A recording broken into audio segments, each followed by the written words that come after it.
ప్రస్తుతం మనతో పాటు ఉన్నారు గతంలో టీటీడీ ఈవోగా పనిచేసినటువంటి ఎల్వి సుబ్రహ్మణ్యం ఐఏఎస్ గారు. ఒకసారి ఆయనతో మాట్లాడదాం. లడ్డూ ప్రసాదం కల్తీ జరిగిన దానిపై ఆయన ఏమంటారో ఒక్కసారి చూద్దాం. సార్ నమస్తే అండి.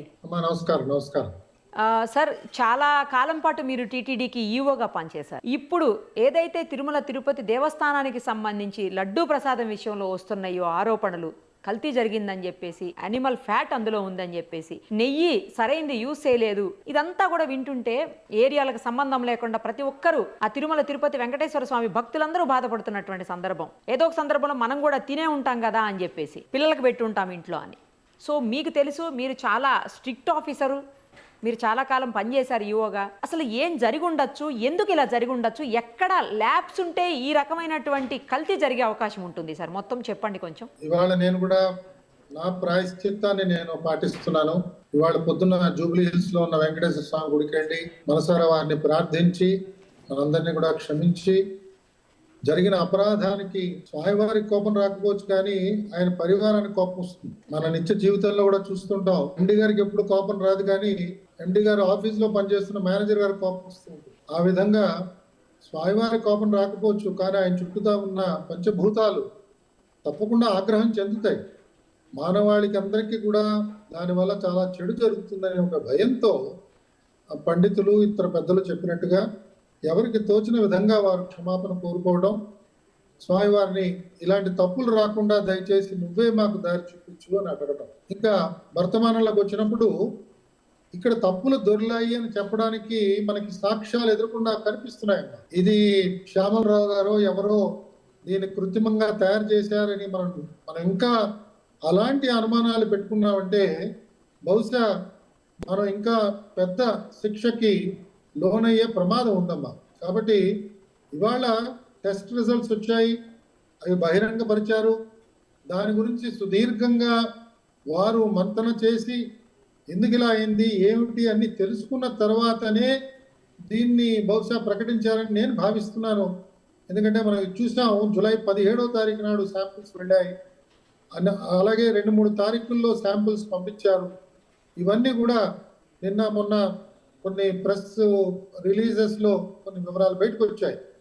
ఇవాళ ఇంకా కూడా ఇది జరగలేదు అని మనం అనుకోవటం బహుశా అది అమాయకత్వం కాదు కానీ అది కూడా ఒక రకమైన అన్యాయం చేద్దామనే ఒక భావంతోనే మాట్లాడినట్టు అవుతుంది. అందుకని నేను పూర్తిగా నమ్ముతున్నాను అది జరిగింది. కాకపోతే నాకు తెలియనిది, మీకు తెలియనిది, ఇది కావాలని చేశారా అంటే ఇంత దుర్మార్గం ఒక హైందవ క్షేత్రం మీద చేద్దామని ఒక కసితో ఎవరైనా చేశారా, లేదా వ్యాపార యుక్తంతో ఇంకో 10 రూపాయలు సంపాదిద్దాం, ఇంకో 2 భవనాలు కట్టుకుందాం అనే ఒక అత్యాశతో ప్రైవేటు యాజమాన్యం వారు చేసిన దానికి టీటీడీలో ఉన్న అధికారులు కొంతమంది ఒత్తాసు పలికారా, ఇది మనకి ఇంకా తెలియదమ్మా. ఇది బహుశా ఇప్పుడు ప్రభుత్వం ఏర్పాటు చేస్తున్న స్పెషల్ ఇన్వెస్టిగేషన్ టీంలో ఈ వివరాలని మనకి బయటకు వస్తాయి. కానీ భక్త కోటి అందరూ కూడా ఈ ఒక తప్పిదం జరగడానికి కారకులు తిరుమల తిరుపతి దేవస్థానంలో ఉన్న కొంతమంది అధికారులు అని నమ్మడంలో ఏమాత్రం కూడా తప్పు లేదు. మనం వాళ్ళని వెంబడించి వెంటనే శిక్షించాలి, ఉరి తీయాలి అనే భావాల్లోకి మనం వెళ్లకుండా చట్టరీత్యా తీసుకోవాల్సిన చర్యలు వారి మీద తీసుకుంటారు. ఇది పునరావృతం కాకుండా ఉండాలంటే రాష్ట్ర ప్రభుత్వం ప్రత్యేకంగా ఎలాంటి జాగ్రత్తలు తీసుకోవాలని దాని మీద దృష్టి పెడితే ఇంకా బాగుంటుందని నాకు అనిపిస్తుందమ్మా. సార్ మీరు ఎక్కడో చెప్తుంటే విన్నాను నేను, గతంలో కూడా కొన్ని ల్యాబ్స్ ఉన్నాయని చెప్పేసి మీరు పనిచేస్తున్న సమయంలో ముఖ్యమంత్రికి చెప్పినా కూడా, ఆయన దృష్టికి తీసుకెళ్ళినా కూడా పెద్దగా స్పందన లేదు అని మీరు అంటుంటే మేము విన్నాను. ఏ విషయాల్లో ల్యాబ్సెస్ ఉన్నాయి సార్ అక్కడ? అంటే నేను ప్రధాన కార్యదర్శిగా పనిచేస్తున్న రోజుల్లో నా సమక్షంలో ఒకసారి తిరుమల తిరుపతి దేవస్థానం ధర్మకర్తల మండలి గురించి చర్చ జరిగిందమ్మా. Okay sir. ఎవరో అడగడం, ఎవరినో వెయ్యాలి అనే ఆలోచన రావడం, అప్పుడు సంఖ్యాపరంగా విపరీతంగా పెంచుతున్నప్పుడు నేను గౌరవ ముఖ్యమంత్రి గారికి ఆ రోజుల్లో, సార్ ఇంతమందిని మీరు వేస్తే ఆ తిరుమల క్షేత్రంలో వాళ్ళు పనిచేయడం దుర్లభం అయిపోతుందండి, నాకు అనుభవం ఉంది, నేను చెప్తున్నాను, దయచేసి అంతమందిని వేయకండి, చట్టరీత్యా ఎంతమంది ఉన్నారో వారిని భరించడమే చాలా కష్టం అక్కడ. ఎందుకంటే సర్వసామాన్యంగా ధర్మకర్త మండలిలోకి వచ్చే సభ్యులలో చాలా మంది, అత్యధిక సంఖ్య, ఎంతసేపు కూడా వారి మంది మార్పులానికి సేవలు అందించాలి, దర్శనాలు అలా చేయించాలి, వారి మీద కూడా చాలా విపరీతమైన ఒత్తిడి వస్తుంది. కాబట్టి వారందరూ అలా ఆలోచన చేయడం, దానికి అధికారులు ఎలా స్పందించాలో తెలియకపోవడం, ఇంకా కోటా సిస్టమ్ పట్టురావడం, ఒక బోర్డు మెంబర్కి రోజుకి ఇన్ని టికెట్లు, వారానికి ఇన్ని అభిషేకాలు, ఇలా ఏవేవో ఏర్పాట్లు చేయడం, చైర్మన్ గారికి బోర్డు మెంబర్లకి ఒక రకమైన తగువలాట ఉండడం, బోర్డు చైర్మన్ గారు కనుక గట్టిగా లేకపోతే వీళ్ళందరూ ఆయన ఒక ఆట ఆడించడం, ఇవన్నీ కూడా గతంలో అనేక పర్యాయాలు అధికారులు ఇవన్నీ కూడా అనుభవాలన్నీ చూశారు. అసలు ధర్మకర్తల మండలి అంటే ధర్మం ముందు వీరికి తెలియాలి, వీరికి ముందు శాస్త్రం తెలియాలి. వీరు ఎవరికి కూడా అది తెలిసే అవకాశమే లేదు. ఎందుకంటే అసలు వీళ్ళెవరికి సమయం ఉండదు. బోర్డు సమావేశానికి వస్తారు కొంతమంది, సమావేశానికి వచ్చి వెంటనే వెళ్ళిపోతారు. కొన్నిసార్లు ఇతర సమయాల్లో వాళ్ళు వస్తారు, కానీ వాళ్ళెవరికి ఏదైనా గ్రంథాలు కూర్చుని చదువుకుందాం, లేదా పెద్దవాళ్ళు ఎవరినైనా పిలిచి వాళ్ళ చేత ఉపన్యాసాలు ఇప్పించుకుందాం, అలాంటి దృష్టి ఉండదు. వారేదో ఒక ఎమ్మెల్యేగా ఎక్కడ ఉంటారు, వారికి ఉండవలసిన కర్మలు వాళ్ళకు ఉంటాయి, వాళ్ళ కార్యక్రమాలు వాళ్ళకి బిజీగా ఉంటారు. పోనీ ఈ విషయాలు తెలిసిన వాళ్ళు బోర్డులో ఎవరైనా ఉంటారంటే, నేను పనిచేసిన 2 సంవత్సరాల్లో, నేను ఎక్కువ కాలం లేదమ్మా, 2 సంవత్సరాల 3 నెలలు మాత్రమే పనిచేశాను. ఆ 2 సంవత్సరాల 3 నెలల కాలంలో నాకు ఒక్కరంటే ఒక్క బోర్డు సభ్యుడు కూడా ధర్మం గురించి మాట్లాడటానికి ఎక్కడా కూడా దీని మీద ఆసక్తి చూపించేవారు కాదు. వారికి భక్తి ఉండొచ్చు, భక్తి ఉంది తప్పకుండా, అందులో నేను భక్తిని శంకించడానికి నేను ఎవరిని దాంట్లో, కానీ వారికి మార్గం తెలియదు. ఏది సరి అయిన పద్ధతి, ఏది సరైన పద్ధతి కాదు కూడా తెలియదు. ఎలాంటి వ్యక్తిగత నియమావళి ఏర్పాటు చేసుకోవాలో తెలియదు. వారిలో కొంతమంది లెటర్ హెడ్స్ అమ్ముకున్న వాళ్ళు కనిపించారు. ఆ అమ్ముకున్న తర్వాత విజిలెన్స్ లో వాళ్ళు దొరకడం, విజిలెన్స్ వారి చేతిలో మనం దొరికితే ఎలాంటి గౌరవ భంగం కలుగుతుంది మనకి. మరి వారిని ధర్మకర్త మండలి అని చెప్పి మనం చెప్తూ ఉంటే ఆ ఆలయానికి అపవిత్రత వస్తుంది కదా. ఇవన్నీ నేను నమరు వేసుకుంటూ, ఇదంత విపులంగా చెప్పలేదు ముఖ్యమంత్రి గారికి, కానీ ఇంతమంది సంఖ్య మీరు దయచేసి పెంచకండి సార్, చాలా ఇబ్బందులు వస్తాయి అక్కడ అధికారులకి, వాళ్ళు ఎవరు పనిచేయలేరు, వాళ్ళు నిరంతరం కూడా వాళ్ళకి క్షోభ పెడతారు వీళ్ళని చెప్తే, ఆయన ఒకే మాట అన్నాడు, నేనేం చేయనన్నా, చాలా మంది నా మీద ఒత్తిడి తీసుకొస్తున్నారు అని. ఒత్తిడి తీసుకురావడం సహజం, కానీ ఒక నాయకుడు ఒత్తిడి ఉన్నా కూడా ఎలాంటి వారిని వెయ్యాలి, ఏ స్థానానికి ఎవరిని వెయ్యాలి అన్నది ఆయన సున్నితంగా చూసి జాగ్రత్తగా నిర్ణయం చేయకపోతే ఆ నాయకుడికే తర్వాత భంగపాటు అవుతుంది. చరిత్రలో ఆయన్ని చాలా చాలా హీనంగా చూస్తారు. అందుకని నేను ఆయనకి ప్రాధేయపడ్డాను, కానీ ఆ రోజు ఉపయోగపడలేదు. తదనంతరం ఆయన ఏం చేద్దాం అనుకున్నాడో ఆ విధంగానే చేశాడు. మనం చూసాం, ఒక 40 మందినో 50 మందినో వేయటం. అసలు అంతమంది కూర్చుని సమావేశం జరపడానికి బహుశా తిరుపతిలో మహతి ఆడిటోరియం పనికొస్తుందేమో, కానీ తిరుమలలో ఉన్న అన్నమయ్య భవన్లో అంతమంది కూర్చోలేరమ్మా. ఇంతమంది తయారయ్యేప్పటికీ అక్కడ చీఫ్ ఇంజనీర్ గారికి, సరే జేఈఓ గారి పరిస్థితి అగమ్య గోచరంగా అయిపోతుంది. ఎందుకంటే ఈ తాకిడంతా కూడా జేఈఓ తిరుమల మీద ప్రత్యేకంగా పడుతుంది. ఇది నేను ఊహించి ఆయనకి చెప్పడానికి ప్రయత్నం చేశానమ్మా. సార్, అన్య మతస్థుల విషయంలో కూడా మీరు ఏదో కొంత అసంతృప్తికి లోనైనట్లు అప్పుడు విన్నాం సార్, నిజమేనా సార్? అక్కడ ఉద్యోగం చేసేవాళ్ళు. అవునమ్మా, తప్పకుండా అమ్మా. ఉద్యోగం చేస్తున్నప్పుడు ఒకసారి ఎక్కడో పాంఫ్లెట్లు దొరికాయి. పాంఫ్లెట్లు దొరికితే ఆ పాంఫ్లెట్లను వెంటనే ఎంక్వైరీ చేసి ఎవరు వేసి ఉంటారా అని కొంతమంది మీద అనుమానాలు పడి వాళ్ళ మీద ఏదో ఎంక్వైరీలు, చర్యలు తీసుకోవడం ప్రారంభించాం. దురదృష్టవశాత్తు మనకేమవుతుందంటే ఉద్యోగస్తుల్లో కొంతమందికి వాళ్ళ సర్వీస్ రిజిస్టర్లో హిందువులు అని రాసి ఉంటుంది, కానీ కాలాంతరాన వాళ్ళకున్న ఆకర్షణలు కావచ్చు, వారి జ్ఞానం కావచ్చు, ఏదేమైనా కూడా వారు మత మార్పిడికి లోనైనప్పుడు వారిని తిరుమల తిరుపతి దేవస్థానం లేదా మన దేవాలయాల్లో, హిందూ దేవాలయాల్లో వారికి ఉద్యోగం నుంచి వారిని వెంటనే తీసేయగలిగే అధికారం చట్టరీత్యా వెంటనే చేయవలసిన ఆవశ్యకత ఉన్నది. ఇది నేను అప్పట్లో చెప్పాను, సర్కులర్ కూడా ఇచ్చాము. ఇచ్చిన తర్వాత ఎగ్జిక్యూటివ్ ఆఫీసర్ గారు కొంత చర్యలు కూడా ప్రారంభించారు. బట్ ఆ చర్యలు ఇంకా తుది రూపానికి ఇంకా నోచుకోలేదని చెప్పి నేను వింటున్నానమ్మా. కాబట్టి ఇదొక పెద్ద సమస్య. ఎండోమెంట్ డిపార్ట్మెంట్లో కూడా ఇదొక పెద్ద సమస్య. నాకు తెలుసు ఒకళ్ళిద్దరు ఆఫీసర్లు నేను శ్రీశైలంలో చూశాను. వాళ్ళు కన్వర్టెడ్ పీపుల్. వాళ్ళకి అసలు అంటే వినయంగా ఉంటారు. ఉన్నతాధికారులు వచ్చినప్పుడు అంతా బాగానే ఉంటుంది, కానీ నాతో ఎవరు కూడా పరాచకాలు ఆడటానికి ఉండదు.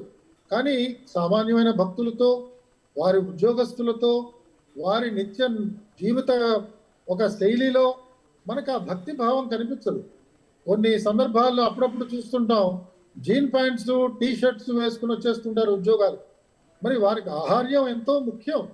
ఎలాగైతే అర్చకుడికి మనం ఇవాళ పెట్టుకుంటున్నామో అలాగే అధికారులు కూడా ఒక నియమ నిబంధన పెట్టుకోవాలి. వారిని చూస్తే తప్పకుండా భక్తులందరికీ ఒక నమ్మకం కలగాలి. ఆ విధంగా చేయాలంటే చట్టరీత్యా కూడా కొన్ని మార్పులు తీసుకురావాలి. అలాంటి ఉద్యోగస్తులు లేకపోతే తిరుమల తిరుపతి దేవస్థానం కానీ ఇతర ప్రముఖమైన దేవాలయాలు కానీ ఏం కూలిపో. మనకి ఇన్ని వేల మంది, ఇన్ని లక్షల మంది ఇవాళ ఉచితంగా దేవాలయాలకు వచ్చి సేవ చేస్తున్నారు. వారికి ఈ మరిన్ని బాధ్యతలు అప్పగించి వారి ద్వారా కూడా సేవలు చేయించుకోవచ్చు. లేదా ఇంకా మంచి సేవాభావంతో ఉద్యోగస్తులు అనేక మంది ఉన్నారు, వారిని మనం ప్రోత్సహించాలి. కానీ అన్య మతాలని స్వీకరించిన వారిని పెట్టుకోవడం వల్ల వారికి ఒక రకమైన ఇబ్బందిగా ఉంటుంది.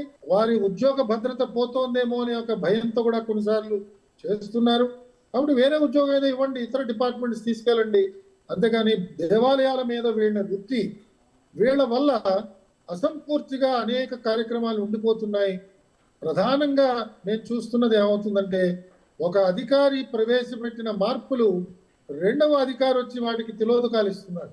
కంటిన్యూటీ అన్నది వాళ్ళ ఎండోమెంట్స్లో కానీ టీటీడీలో కానీ మనకి కనిపించటం లేదు. ఇది చాలా చాలా దురదృష్టకరమైన విషయం. మా అందరికీ సివిల్ సర్వీస్లో ట్రైనింగ్లో చెప్తారు, నీ ముందు పనిచేసిన వాళ్ళతో నువ్వు సంబంధం పెట్టుకోవాలి, నీ తర్వాత పనిచేసిన వాళ్ళకు కూడా నీకు కావాలంటే సలహా ఇవ్వాలి అని. కానీ ముందు పనిచేసిన వాళ్ళతో మనం సంబంధం పెట్టుకున్నా, నా తర్వాత పనిచేసిన వాళ్ళు నా సలహాని అడగకపోతే నేను బహిరంగంగా బయటకు పరిగెత్తుకొచ్చి నేను సలహాలు ఇవ్వడానికి రెడీగా ఉన్నాను, దయచేసి నా దగ్గర రండి అని నేను ఎలా అడుగుతాను? కాబట్టి మేము ఒకానొక సమయంలో, మీరు సమయం ఇస్తే చెప్తాను, మేము టీటీడీ ఎగ్జిక్యూటివ్ ఆఫీసర్ల కింద ఎవరెవరు పనిచేశారో వారందరినీ కూడా ఒక కొలీజియం లాగా ఏర్పాటు చేసి వారందరి యొక్క సలహా మేరకు ఎగ్జిక్యూటివ్ ఆఫీసర్ని పోస్టింగ్లు ఇస్తే బాగుంటుంది అని కూడా మేము ఆ రోజుల్లో అనుకున్నామమ్మా. ఇప్పుడు ఆ రోజుల్లో మా అందరికీ పెద్ద దిక్కు పివిఆర్కే ప్రసాద్ గారు, ఆ తర్వాత ఎంవిఎస్ ప్రసాద్ గారు, ఏపీవెన్ శర్మ గారు, అలాగే సోదరుడు రమణాచారి, కృష్ణయ్య గారు, ఐవి సుబ్బారావు గారు, అలాగే అజయ్ కల్లం గారు, ఇలాగా కొంతమంది ఇంతకు పూర్వం పనిచేసిన వాళ్ళు ఎవరెవరైతే ఉన్నారో వారిలో మీకు నచ్చిన వారిని కొంతమందిని తీసుకుని, ఒక ముగ్గురు నలుగురునో తీసుకుని ఒక కొలీజియం లాగా ఏర్పాటు చేసి వారికి ఎగ్జిక్యూటివ్ ఆఫీసర్ యొక్క పనితీరుని ఎప్పటికప్పుడు విశ్లేషణ చేయడం, అలాగే ఎగ్జిక్యూటివ్ ఆఫీసర్కి ఒకవేళ ఏమైనా అనుమానాలు ఉంటే వాటిని జాగ్రత్తగా పరిశీలన చేసి చెప్పడం, ఒక రకమైన ఒక బాధ్యత మాత్రమే కానీ అధికారం కాదు. ఎగ్జిక్యూటివ్ ఆఫీసర్ ఏసీఆర్లు రాయడం కానీ, ఎగ్జిక్యూటివ్ ఆఫీసర్ని ట్రాన్స్ఫర్ చేయడం కానీ ఇలాంటి కుచితమైన ఆలోచన నా మనసులో లేదమ్మా. వాళ్ళకి మనం ఏ విధంగా ఆలోచనలు ఎలా రేకెత్తించాలి, ఇంతకు పూర్వం ఎలా జరిగింది, ఆ రోజుల్లో ఉన్న ఎగ్జిక్యూటివ్ ఆఫీసర్ గారు ఏ విధమైన ఆలోచన చేశారు, అది ఎందుకు మనం మానేస్తున్నాం, దీన్ని మనం ఒకసారి కంటిన్యూ చేస్తే బాగుంటుంది కదా అని చెప్పగలిగితే అప్పుడు ఆయనకు కూడా ఒక ఆలోచన వస్తుంది. ఇప్పుడు ఉదాహరణకి శ్యామలరావు గారిని తీసుకుంటే మొన్నటి దాకా ఉన్నత విద్యలో ఉన్నారు ఆయన. ఆ ఉన్నత విద్యలో ఎలాంటి ప్రమాణాలు సాధించాలి, ఆ విశ్వవిద్యాలయాలన్నీ ఎలా నడిపించాలి అన్న దాని మీద ఆయన పూర్తి దృష్టి పెట్టుంటాడు. తిరుమల తిరుపతి దేవస్థానంకి రాగానే ఆ మరుక్షణం నుంచి మనం అన్నీ కూడా ఆయనకి తెలిసిపోవాలని అంటాం. ఎలా ఆయనకి తెలుస్తాయి, ఎవరు చెప్తారు?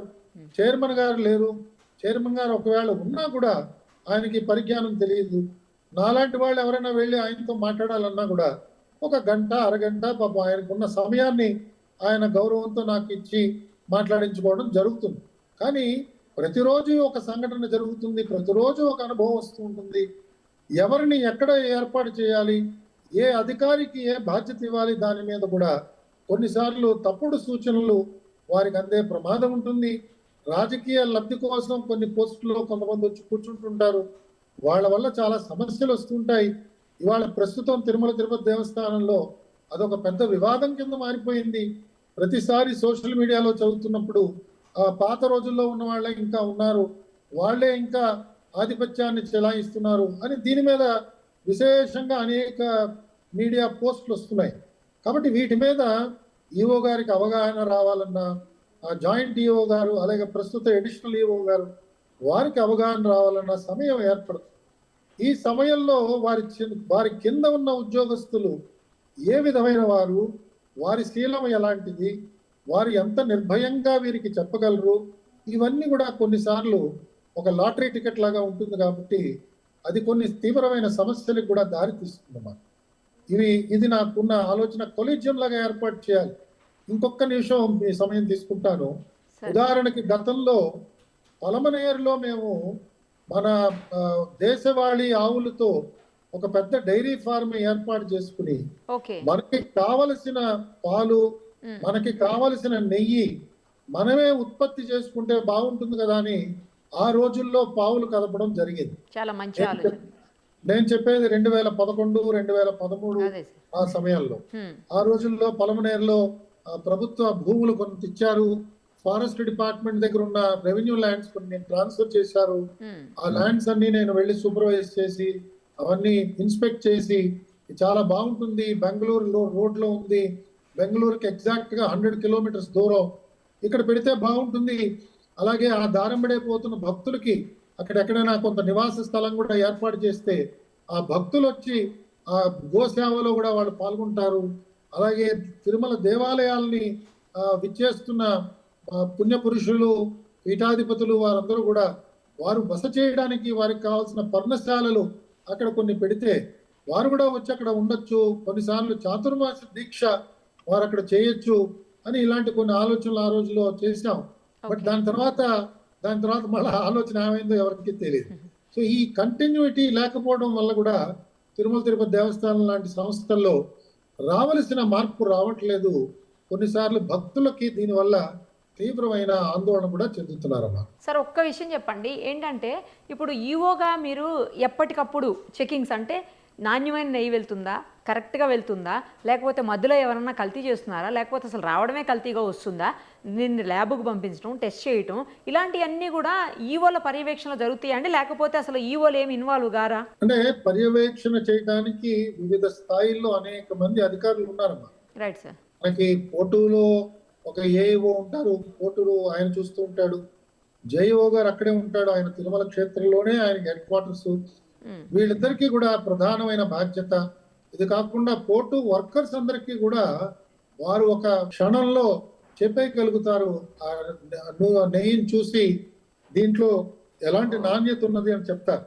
కానీ శాస్త్రీయంగా అసలు నెయ్యి ఎలా ఉన్నది, దాని శాంపుల్స్ని తీయడం, పరీక్షలకు పంపించడం, ఇవన్నీ జరుగుతూ ఉంటాయి. కానీ బహుశా ఆశించిన ప్రమాణాల్లో జరగడం లేదు.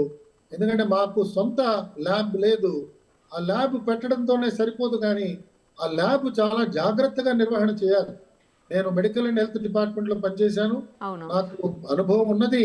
ప్రభుత్వం నడిపిస్తున్న మెడికల్ ల్యాబ్స్ లోనే వాళ్ళ చాలా సమస్యలు వస్తున్నాయి. నాకు జ్ఞాపకం, కరీంనగర్ జిల్లాలో ఒకసారి అందరికీ ప్లేట్లెట్లు సరిపోవట్లేదని చెప్పి పెద్ద బీభత్సం అయిపోయింది. ఎంత పెద్ద సమస్య అయిందంటే ఆ రోజుల్లో సందీప్ సుల్తానియా అని చెప్పి కలెక్టర్ ఉండేవాడు.